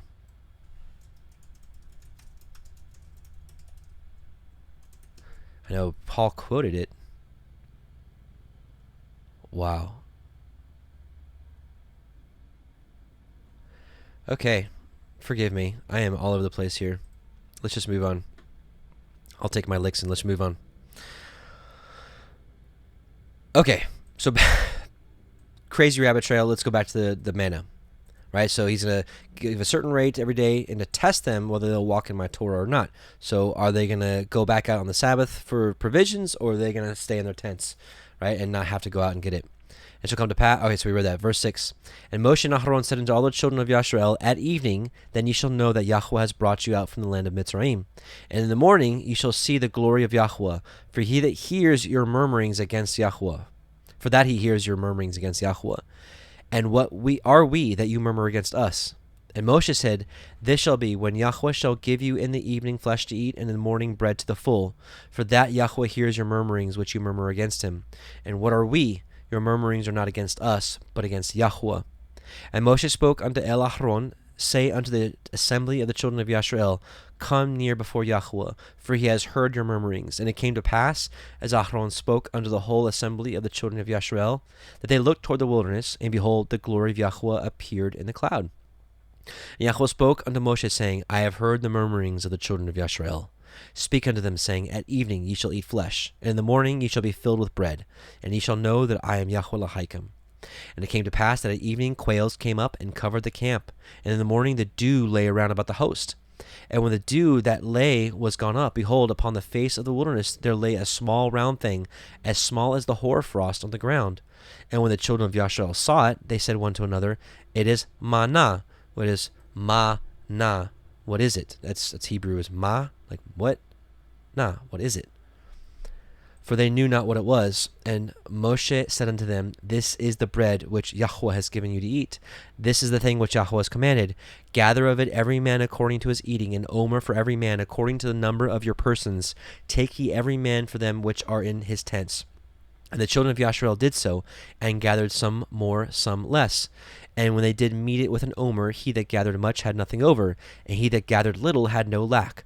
They gathered every man according to his eating. And Moshe said, let no man leave of it till the morning. Notwithstanding they hearkened not to Moshe, but some of them left it until the morning, and it bred worms and stank, and Moshe was wroth with them. And so when they leave over, they left some of the manna, not what they turned into bread or cakes. And they gathered it every morning, every man according to his eating, and when the sun waxed hot, it melted. And it came to pass that on the 6th day they gathered twice as much bread, 2 omers for one man. All the rulers of the assembly came and told Moshe, and he said to them, this is that which Yahuwah said, tomorrow is the rest of the holy Shabbat unto Yahuwah.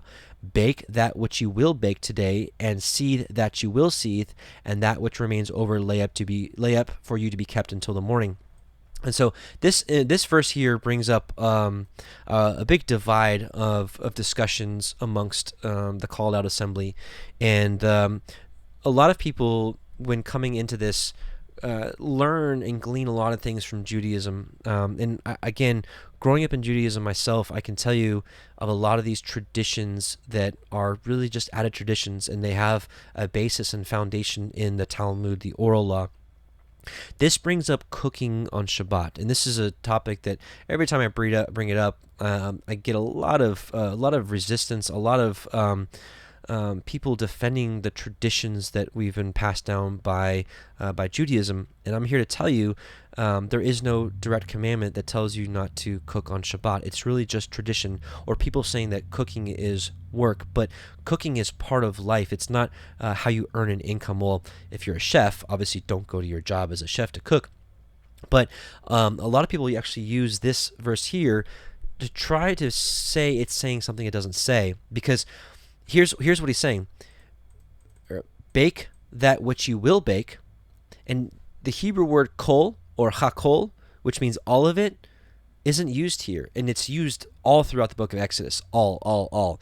He could have said, bake all of it today and lay the rest of the bread up for tomorrow, but he doesn't say that.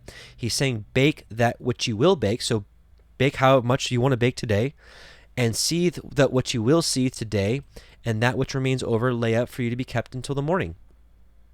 And that was the miracle of the manna, because if they baked all of it, if they baked all of it on the prep day and ate what they needed that day, right? Well, first of all, they would have a day-old bread on Shabbat, when Shabbat itself is a feast day, right? That day we should have the best and fresh food. But the miracle isn't that the bread is left over and doesn't spoil. It was the raw manna that they left up till the next morning that bred worms, right? It stank. So what he's saying is, from my understanding, I'm not here to argue or cause dissension, but this is a topic that really gets people stirred up, and I don't want to stir you up, but since we came to this point in the Torah portion, I want to just share it with you, of just the understanding that I have at this time, that the Shabbat is a feast day, and if you don't want to cook on Shabbat, then don't cook on Shabbat. Personally, I think it's the day to have the best food. I think it's the day that we should really looking forward to all week. Be like, have the best meal with Abba. Well, it's a sign between him and us, right? The feast days, it's a sign of the covenant. We're supposed to have the best, not like leftovers and cold food and peanut butter and jellies. And I'm not making fun of anybody that does those things. I'm really not. And I'm not mocking you either. I'm just saying that I think Shabbat is the day to have the best food. And I can tell you, in our local Shabbat, when we gather together and we have lunch together, I'll tell you what, there's some good cooks, and I look forward to that cooking every single week. So again, what I believe it's saying here is, bake what you will bake. Bake the portion that you want to bake today, and seethe the portion that you want to seethe, and that which remains over lay up for you to be kept till the morning, so you can bake it then. It's just my understanding, of course. And they laid it up till the morning. And by the way, speaking of cooking on Shabbat, I do have an article that has a lot more evidence than just reviewing the manna. There's a Word document you can download and have the whole study here that I did a couple years ago, and would probably like to revise it here. But I really we go through all the things here, and anyways, I'm going to try to remember to leave this as a link on the description box and in the comment section. But if not, I don't know if you see the address bar up there. No, you can't. Okay. but it's www.parableofthevine.com/cooking-on-Shabbat/ But I'll try to remember it to leave it in the comment section and in the description box. So if you want to test it. I'm not here to, well,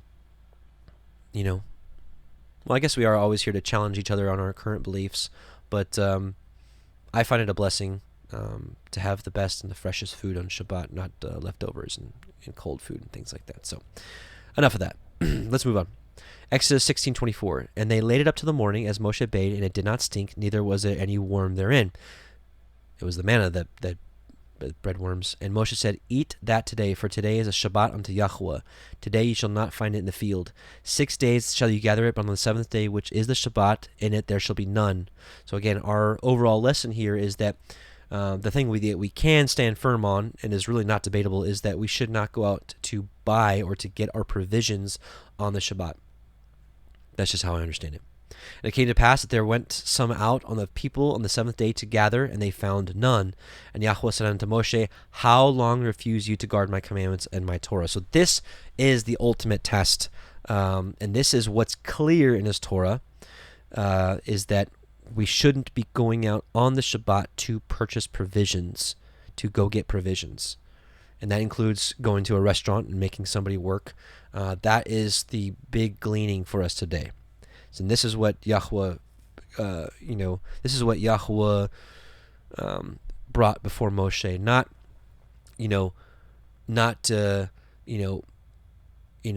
some of the people baked on Shabbat. How long will they refuse to keep my commandments? No, but the challenge here when the trespass was they went out to essentially acquire goods on the Shabbat. See, for that Yahuwah has given you the Shabbat, therefore he gives you on the sixth day the bread for 2 days. Abide ye every man in his place, and let no man go out of his place on the seventh day. Now, some people also believe that we're not supposed to leave our place on the Shabbat. This was specifically to get provisions, but we do see that our Messiah, who is the living Torah, the living Word, went out on Shabbat to the temple. So there should be traveling allowed to go for assemblies, to gatherings, those kind of, because I know there's some people that don't go to gatherings because of this verse right here, but we see our Messiah, who came to magnify the law, went to the temple on the Sabbath day to read, as it was his custom. And we see that all throughout the book of Acts, that they all gather together on the Shabbat to break bread and to go over the Torah and studies and whatnot. And we see in Acts 15 that Moses is read every day on the Sabbath day in the synagogues and things like that. So, verse 30, so the people rested on the seventh day, and the house of Yashar called the name thereof manna. It's ma-na. And it was like coriander seed, white, and the taste of it was like wafers made with honey. So now it's fresh oil and wafers made with honey. I'm in. And Moshe said, this is the thing which Yahuwah commands, fill an omer of it to be kept for your generations, that they may see the bread wherewith I have fed you in the wilderness, when I brought you forth from the land of Mitzrayim. And Moshe said to Aharon, take a pot, and put an omer full of manna therein, and lay it up before Yahuwah to be kept for your generations. As Yahuwah commanded Moshe, so Aharon laid it up before the testimony to be kept. And the children of Yashar did eat the manna 40 years until they came to the land inhabited, and they did eat the manna until they came to the borders of the land of Canaan. Now an omer is a 10th part of an ephah. Interesting here, 2 Baruch 29. Interesting little sidebar here.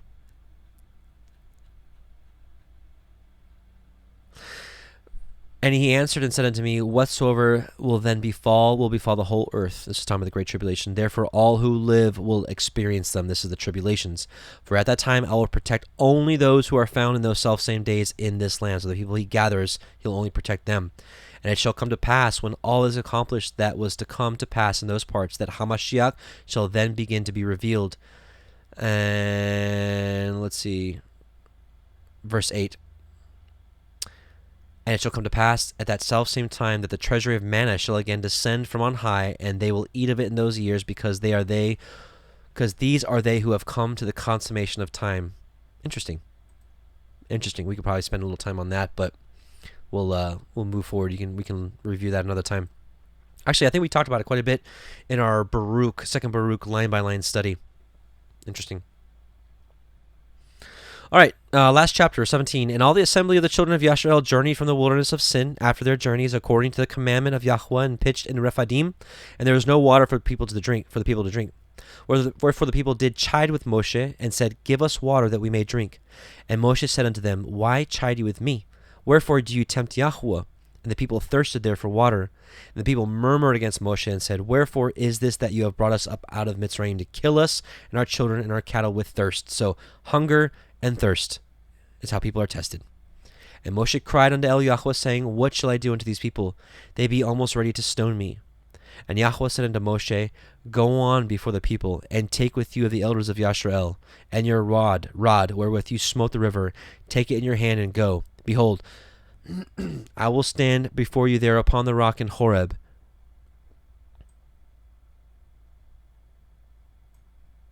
Who's standing there? And you shall smite the rock, and there shall come water out of it, that the people may drink. And Moshe did so in the sight of all the elders of Yashar. So interesting how many times I read this passage and I never saw this before. Since we know this is Messiah, behold, I will stand before you there upon the rock in Horeb. And he called the name of the place Masa and Meribah, because of the chiding of the children of Yashar, and because they tempted Yahuwah, saying, Is Yahuwah among us or not? So, boom, smote the rock.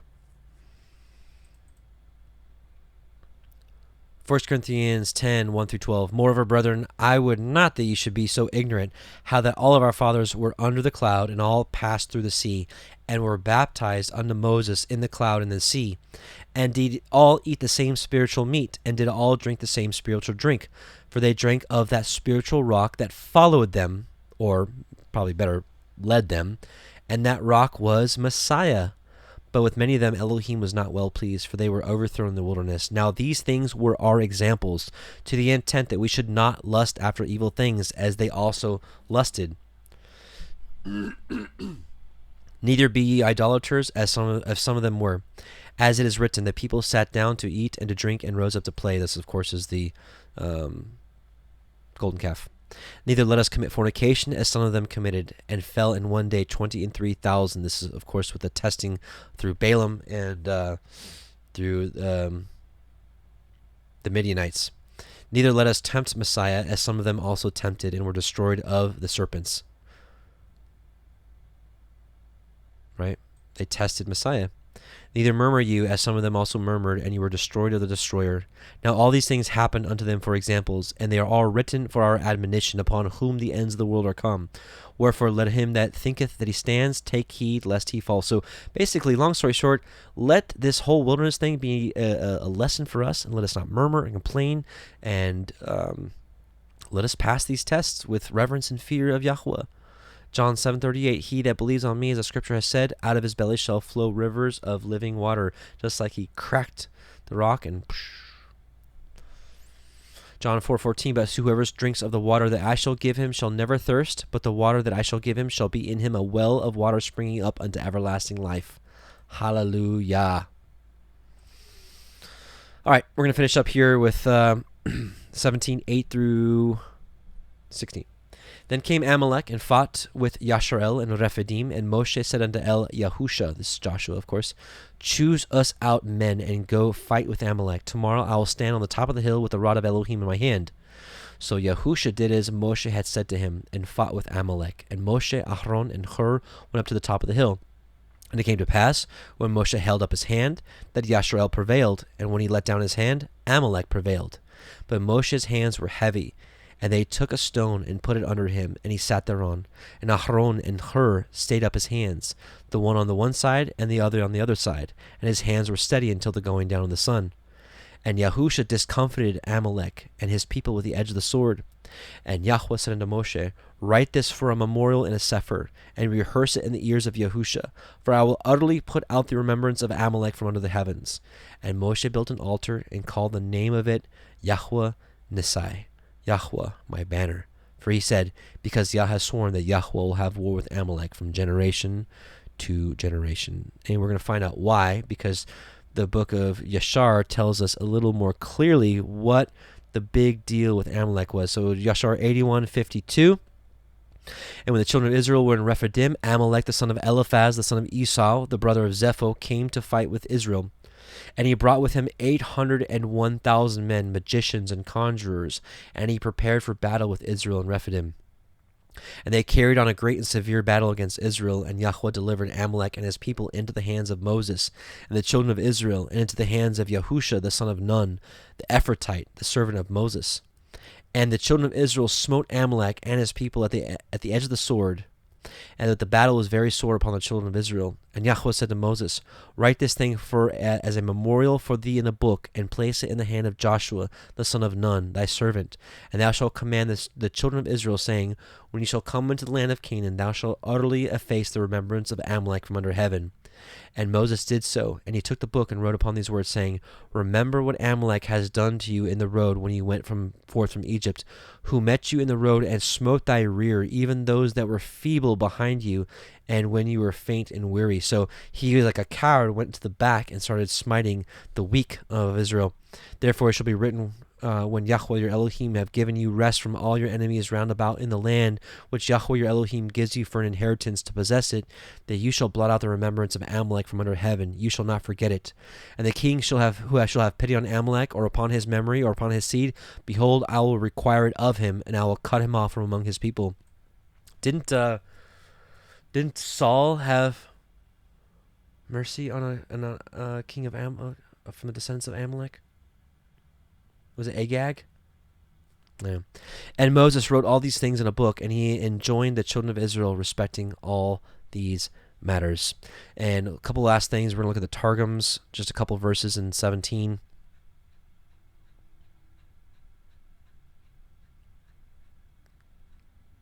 All right, 17, we're going to 17:1. And all the congregation of the sons of Israel journeyed from the desert of Sin by their journeys, according to the word of Yahuwah. And they encamped in Rephidim, a place where their hands were idle in the commandments of the law, and the fountains were dry, and there was no water for the people to drink.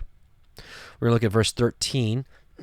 I just like to always point out when we see specifically it's the word of Yahuwah doing these things. And Joshua shattered Amalek and cut off the heads of the strong men of his people by the mouth of the word of Yahuwah with the slaughter of the sword.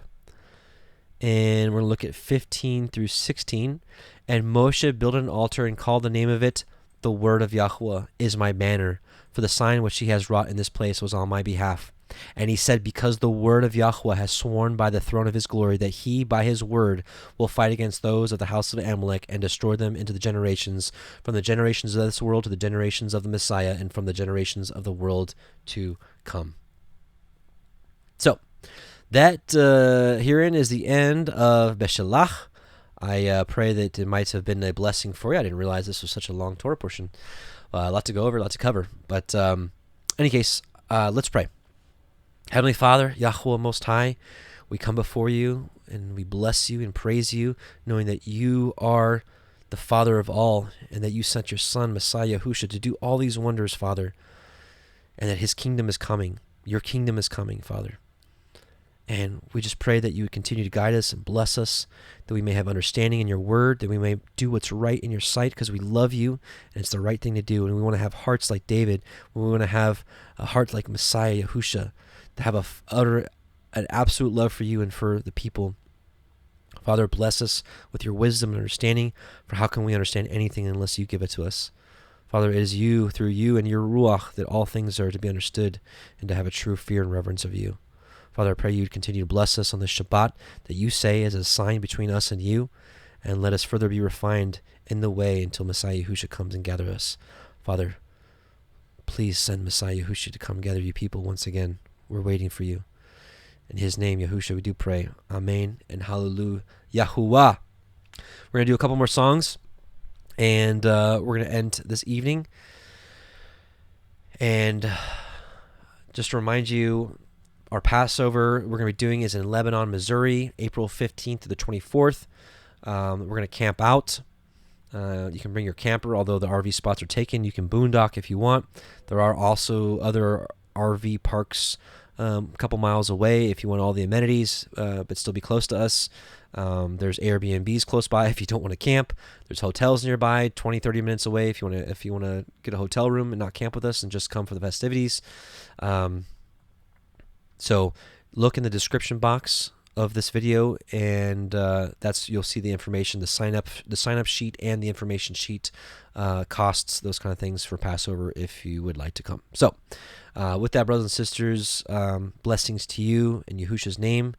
Yahuwah bless you and keep you. Yahuwah make his face shine upon you and be gracious unto you. Yahuwah lift up his countenance upon you and give you shalom, give you peace. So with that, we'll do a couple songs tonight, and blessings. All right, shalom.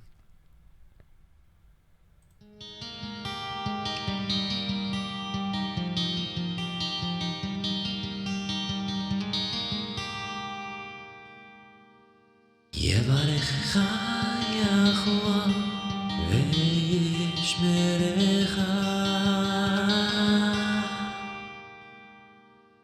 יאר יחוה פניו לך וחונקה,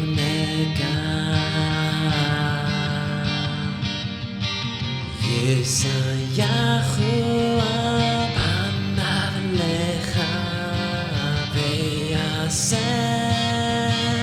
לך שלום, יישא יחוה פניו לך ויעשה לך שלום, ויעשה לך שלום, ויעשה לך שלום.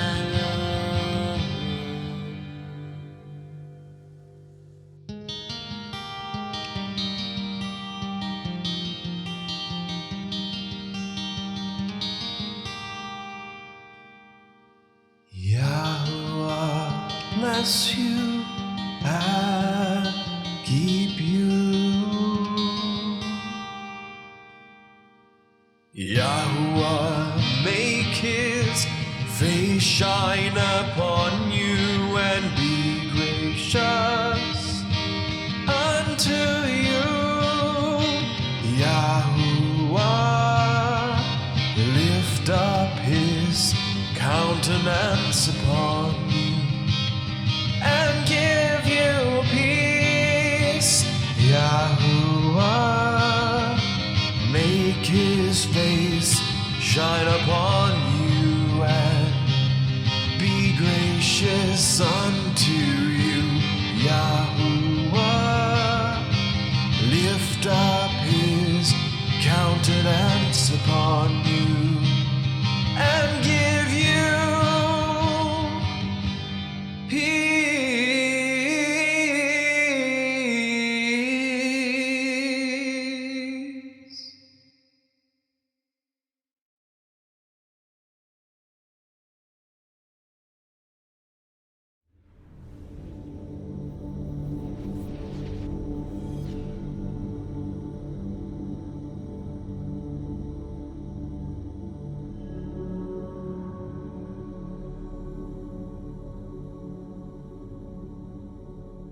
I sing to Yahuwah, for he is highly exalted. The horse and its rider he has thrown into the sea. Yah is my strength and song, and he has become my deliverance. He is my El, and I praise him, Elohim of my father, and I exalt him. Yahuwah is a man of battle, Yahuwah is his name. He has cast Pharaoh's chariots and his army into the sea, and his chosen officers are drowned in the sea of reeds. The depths covered them, they went down to the bottom like a stone.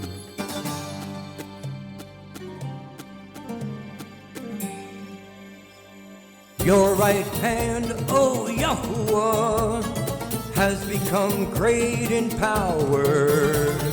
Your right hand, O Yahuwah, has crushed the enemy. And in the greatness of your excellence, you pulled down those who rose up against you. You sent forth your wrath. It consumed them like stubble. And with the wind of your nostrils, the waters were heaped up. The floods stood like a wall, the depths became stiff in the heart of the sea. The enemy said, I pursue, I overtake, I divide the spoil, my being is satisfied on them. I draw out my sword, my hand destroys them. You blew with your wind, the sea covered them. They sank like lead in the mighty waters. Who is like you, O Yahuwah, among the mighty ones? Who is like you, great in Kodeshah, awesome in praises, working wonders? You stretched out your right hand, the earth swallowed them. In your kindness, you led the people whom you have redeemed. In your strength, you guided them to your Kodesh dwelling. Peoples heard, they trembled. Anguish gripped the inhabitants of Pelasheth. Then the chiefs of Edom were troubled, the mighty men of Moab. Trembling grips them, all the inhabitants of Canaan melted. Fear and dread fell on them by the greatness of your arm. They are as silent as a stone. Until your people pass over, O Yahuwah. Until the people whom you have bought pass over. You bring them in and plant them in the mountain of your inheritance, in the place, O Yahuwah, which you have made for your own dwelling, the Mikdash, O Yahuwah, which your hands have prepared. Yahuwah reigns forever and ever.